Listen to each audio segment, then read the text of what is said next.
Our top story this evening. The United Nations has warned that the world economy could be hit by recession in 2020 after growing by what's likely to be the slowest rate since the global financial crisis this year. The recession, if it comes, is likely to hit both advanced and developing economies. Our Hong-Yu with the details. The United Nations Conference on Trade and Development projects global economic growth this year to come in at 2.3%. This would be the lowest since 2009 when, due to the global financial crisis, world economic growth fell to minus 1.7%. Not only are developed economies such as the US and the EU seeing sluggish growth, but so is China, the country long called the factory of the world.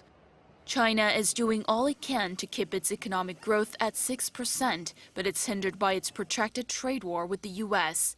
China saw growth of 6.4% in the first quarter of this year, but that went down to 6.2% in the second quarter. The US, meanwhile, has seen exports fall this year by 1.7%. The growth it's seen since 2017, the UN says, is fading, and the investment boom is weakening. In the EU, the troubles are in Germany and the UK.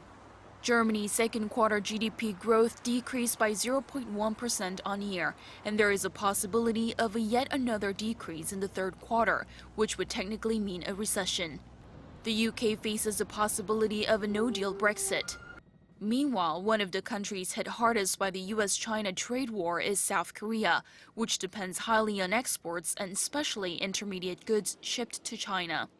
Fitch Ratings, one of the world's main credit rating agencies, says that trade war plus trade uncertainties with Japan could knock Korea's economic growth down by 0.5 percentage point.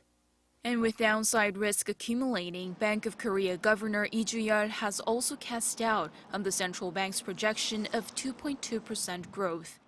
In a workshop with the media last Friday, he said both exports and investment have decreased, mainly because of weak global demand for semiconductors, something he does not expect to improve in the near term. Hong-Yu, Arirang News.